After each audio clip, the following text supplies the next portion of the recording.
नमस्कार श्रोताओ, आप सुन रहे हैं आकाशवाणी का युवाणी कार्यक्रम, जिसमें आज हमारे साथ स्टूडियो में मौजूद है एक ऐसे युवा जिन्होंने कठिन परिश्रम, अनुशासन और दृढ़ संकल्प के बल पर यूपीएससी द्वारा आयोजित कंबाइंड डिफेंस सर्विसेज (सीडीएस) परीक्षा में सफलता प्राप्त की है और साथ ही एसएसबी इंटरव्यू भी उत्तीर्ण किया है, जिनसे हम आज जानेंगे उनका अनुभव। और आज हमारे साथ है अंकित रघुवंशी जी। स्वागत है आपका हमारे कार्यक्रम युवाणी में। धन्यवाद।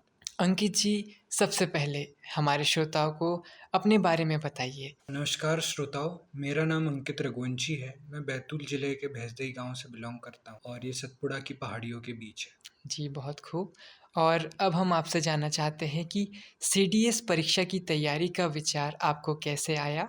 क्या बचपन से आपका सेना में जाने का सपना था? जी, जब मैं छोटा था तब मेरे कानों में एक नारा गूंजा था, जो था जय जवान जय किसान।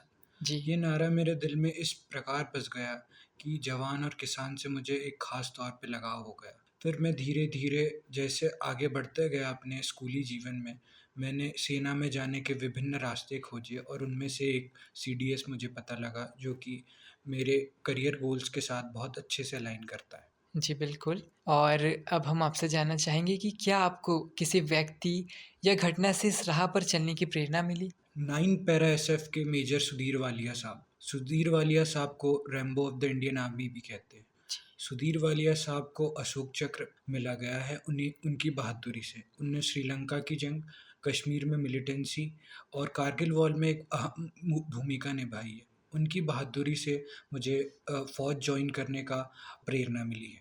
और अब आप हमारे श्रोताओं को बताइए कि सीडीएस परीक्षा किन-किन चरणों में होती है? देखिए, सीडीएस परीक्षा जो होती है, वह एक रिटन परीक्षा है, के बाद आप एसएसबी के लिए क्वालिफाइड होते हैं। सीडीएस एक यूपीएससी द्वारा संयोजित परीक्षा है, जिसे 3 भागों में डिवाइड किया गया है। एक होता है जनरल साइंस सेक्शन, दूसरा होता है इंग्लिश सेक्शन और तीसरा होता है मैथ सेक्शन। जब आप ये तीनों सेक्शनों को पास करते हैं और उसके बाद कट ऑफ क्लियर करते हैं, तब आपका रिटन सीडीएस एग्जामिनेशन क्वालिफाई होता है और आपका इंटरव्यू के लिए कॉल लेटर आता है। आपने इसकी तैयारी कब और कैसे शुरू की? क्या आपने कोचिंग ली थी या स्वयं अध्ययन से तैयारी की? मेरे ग्रेजुएशन के दिनों में मैंने यह दृढ़ निश्चय किया था कि मुझे अपने ग्रेजुएट होने से पहले डिफेंस फोर्सेस में एक ऑफिसर की जॉब चाहिए। तो मैंने अपने फर्स्ट ईयर से ही सीडीएस एग्जामिनेशन की तैयारी शुरू कर दी थी। मैंने एनसीईआरटीज़ के साथ-साथ कुछ कोचिंगों को भी अच्छी गाइडेंस के लिए रेफ़र किया था। कोचिंग से एक दिशा डिसाइड हो जाती है जी, जिस बिल्कुल। जिस पर आप काम कर सकते हो।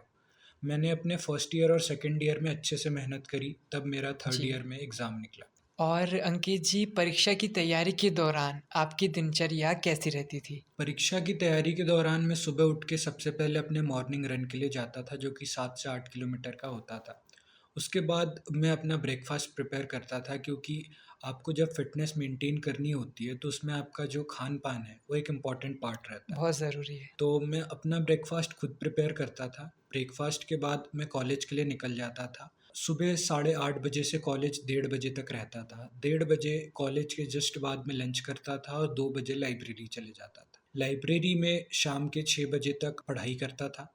फिर उसके बाद 2 घंटे जिम चले जाता था, क्योंकि आपको अपनी फ़िटनेस भी जी, मेंटेन करनी बिल्कुल। है। और फिर रात में 3-4 घंटे जो आपको मिल गए, उसमें भी आप काफ़ी सेल्फ स्टडी कर सकते हैं। जी। और सीडीएस के कौन से विषय या पेपर आपको सबसे कठिन लगे और आपने उनका सामना कैसे किया? जी, यह जर्नी में मुझे ये पता लगा कि कठिन कुछ नहीं होता है। किसी चीज़ में आपको ज़्यादा समय लगता है करने जी, में, किसी को कम लगता है। और यह भी है कि अगर आप कोई भी चीज़ में समय ज़्यादा दे रहे हो, तो आप उसमें उत्तीर्ण होंगे। इसलिए कठिन नहीं कहूँगा, लेकिन इंग्लिश थोड़ी-सी चैलेंजिंग थी, क्योंकि हमारे टाइम से इंग्लिश के पेपर में फ्रेंच, जर्मन, स्पेनिश के वर्ड्स भी पूछने लगे थे। परीक्षा पास करने के बाद जब एसएसबी इंटरव्यू की तैयारी शुरू की, तो आपने किन बातों का सबसे अधिक ध्यान दिया? एसएसबी इंटरव्यू में यह देखा जाता है कि अब भारतीय सेना एक ऐसा इंस्टीट्यूशन जिसकी आन बान शान के लिए कईयों ने अपनी जान न्यौछावर करी, जिसके रिस्पेक्ट, डिग्निटी और स्टैंडर्ड्स सर्वोच्च लेवल पे थे। आपसे ये देखा जाता है कि आप ये एस्टीम्ड इंस्टीट्यूशन के ऑफिसर बनने के लायक हो या ना हो। इसीलिए आपको अपनी पर्सनैलिटी, अपनी फ़िटनेस, अपनी कम्युनिकेशन स्किल्स, अपने करंट अफ़ेयर्स और अपनी सारी चीज़ों पे एक ख़ास तौर ध्यान देना पड़ता है और ऑफ़िसर्स लाइक क्वालिटी मेंटेन रखनी पड़ती है। और हमारे श्रोताओं को आप बताइए कि आपका एसएसबी इंटरव्यू का अनुभव कैसा रहा? वहाँ का माहौल और आपको कोई चुनौती मिली होगी तो उससे आपने कैसे डील करी? देखिए, एसएसबी इंटरव्यू के दौरान माहौल बहुत ही बढ़िया था। हमारा SSB interview service selection board Allahabad में था, वो मिलिट्री कैंटोनमेंट एरिया था। मैंने अपने जीवन में सबसे पहली बार ऐसा डिसिप्लिन्ड और वेल प्लान्ड स्ट्रक्चर देखा था। आपको सुबह ब्रेकफास्ट मिलता है, मॉर्निंग टी मिलती है, लंच मिलता है, डिनर मिलता है। जो मेस का ड्रेस कोड था, वो भी पहले से प्री डिसाइड था और बिना ड्रेस कोड के आपको खाना नहीं मिलता था। डिसिप्लिन के टॉप नॉच स्टैंडर्ड्स, क्वालिटी के top notch standards, services selection board Allahabad में आप जाएंगे तो आपको 7 स्टार होटल से अच्छा अनुभव मिलेगा और सारी चीज़ें वेल प्लान्ड और वेल डिसिप्लिन्ड थी। चुनौती की बात करूंगा मैं तो मैंने कोई भी चीज़ वहाँ चुनौती के तौर पे नहीं ली। वहाँ कुछ टास्क दिए थे, मैंने वो टास्क को सॉल्व करे और उससे अपनी ऑफिसर्स लाइक क्वालिटीज़ प्रोजेक्ट करी। और हमारे श्रोताओं को आप बताइए कि इंटरव्यू के किसी यादगार पल के बारे में जो आज भी आपके मन में बस गया हो? जी, मेरी कॉन्फ्रेंस के दौरान ब्रिगेडियर साहब ने मुझसे पूछा था कि आप यहाँ कॉन्फ्रेंस में आने से पहले क्या सोच रहे थे? कॉन्फ्रेंस में आपके साथ लगभग 8 से 9 ऑफिसर्स यूनिफॉर्म में बैठे हुए रहते हैं और आपको वो स्ट्रेस में डालने की कोशिश करते हैं और इसके पहले आपको अकेला बिठाला जाता है ताकि आप स्ट्रेस में आ जाओ और हिचकिचा के जवाब दो, गलत जवाब दो। मुझसे जब ये सवाल पूछा गया तो मैंने उन्हें मुस्कुराते हुए कहा कि सर, मैं अपने खेतों के बारे में सोच रहा था, अपने ट्रैक्टर के बारे में सोच रहा था कि यहाँ से जाने के बाद मैं खेतों में क्या करूँगा। इससे जी, वहाँ का माहौल चिल हो गया और ये पल यादगार हो गया और जो वो स्ट्रेस मुझ पर बनाना चाह रहे थे, वो स्ट्रेस वो नहीं रिलीज़ हो बन गया। पाया। जी, बिल्कुल, बहुत खूब अंकित जी। और आपकी सफलता में आपके परिवार, शिक्षकों और मित्रों का क्या योगदान रहा? देखिए, मेरे पीछे जितना भी योगदान है सारा मेरे परिवार और दोस्तों का है। मैं लीस्ट पार्ट और लीस्ट क्रेडिट अपने आप को देना चाहूँगा, लगभग ना के बराबर। मेरे दोस्त धैर्य, अर्जुन, अभिनव, गर्व, ये सारे दोस्तों ने, निशांत शर्मा, ये सारे दोस्तों ने मुझे मोटिवेट किया, आगे बढ़ने का मौका दिया, मुझे गाइड किया। साथ ही साथ मेरे पेरेंट्स का कांस्टेंट सपोर्ट, फाइनेंशियल हो, सोशल हो, ये सारी चीज़ों ने मिलके मुझे ये परीक्षा पहले अटेम्प्ट में पास करने का मौका दिया। परिवार की जितनी तारीफ़ करना चाहूँ उतनी कम है। ख़ास ही मेरे दोस्त किस्मत से मुझे सितारे मिले हैं। जी, मैं उन्हें बहुत।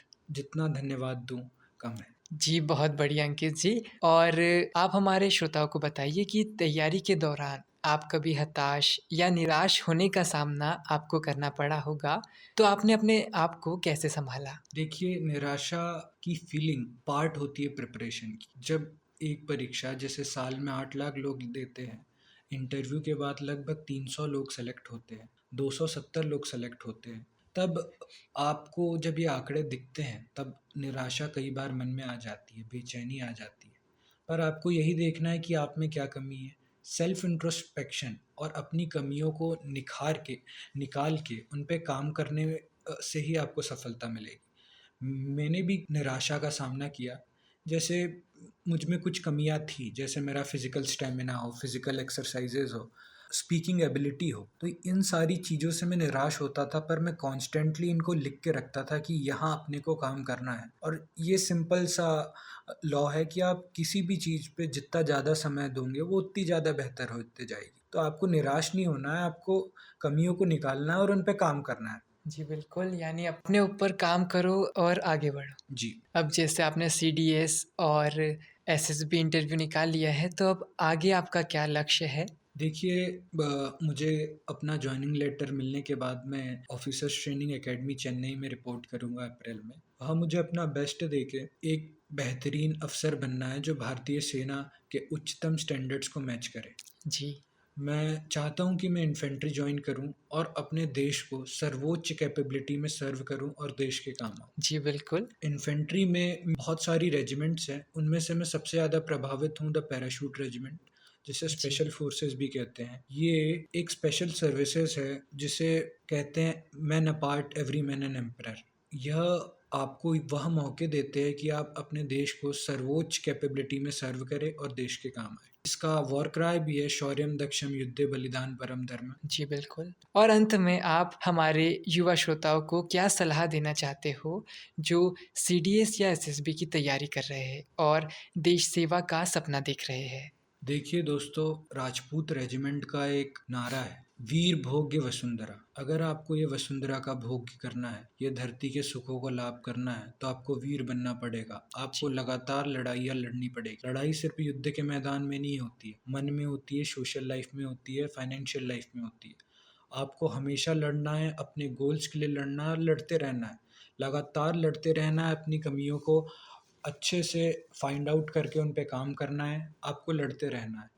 आप अगर कॉन्स्टेंटली लड़ते रहोगे और अपने लक्ष्य की तरफ लगे रहोगे, तो आपको सफलता मिलने से कोई नहीं रोक सकता। और ये एसएसबी और फौज में अफसर बनने की जर्नी इतनी ग्लोरियस है कि आप इसमें फेल भी होते हो तो आप उच्चतम नागरिक बनोगे इस देश के, और आप ऐसे स्टैंडर्ड्स को फॉलो करोगे जो आपको अलग रखेगा, जो आपको जीवन में ऐसी सीख देगा। जो एसएसबी फील्ड कैंडिडेट्स भी है जो अपने आप पर काम कर रहे हैं, वो एक सर्वोच्च सिटीजन कहलाने के लायक है और वो अपने जीवन में बहुत अच्छा कर रहे हैं। मैं एग्जांपल दूंगा, अक्षय कुमार, अमिताभ बच्चन, एपीजे अब्दुल कलाम जी। जी, ये सारे लोग ने एसएसबी इंटरव्यू क्वालिफाई नहीं कर पाए, पर आज वो अपने क्षेत्र में सर्वोच्च लेवल पर है। इसीलिए आपको हताश नहीं होना है, लड़ते रहना है, काम करते रहना है। और हमेशा एक चीज़ याद रखना है कि आपको देश सेवा करनी है तो आप किसी भी क्षेत्र में कर सकते हैं। और आप जो भी काम कर रहे हैं, हमेशा देश को पहले रखना है। नेशन फर्स्ट आपका गोल होना चाहिए, और हम ये देश को दुनिया के नक्शे पे एक ऐसा देश बना सकते हैं जिसे सोने की चिड़िया कहा जाता था, अब हम फिर से बना सकते हैं। आज हम दुनिया की चौथी सबसे बड़ी अर्थव्यवस्था है, जल्दी हम तीसरी सबसे बड़ी अर्थव्यवस्था बनेंगे, और फिर हमारा स्वर्णिम काल चालू हो जाएगा। इसमें अपना योगदान दीजिए। जी, बिल्कुल। और अंकित जी, आपकी यह यात्रा मेहनत, धैर्य और लगन की मिसाल है। देश के लिए कुछ करने की आपकी भावना हम सब के लिए प्रेरणादायक है। आकाशवाणी परिवार की ओर से आपको हार्दिक शुभकामनाएँ कि आप अपने जीवन में नई ऊँचाइयाँ हासिल करें और देश का नाम रोशन करें। सभी देशवासियों को धन्यवाद और नमस्कार।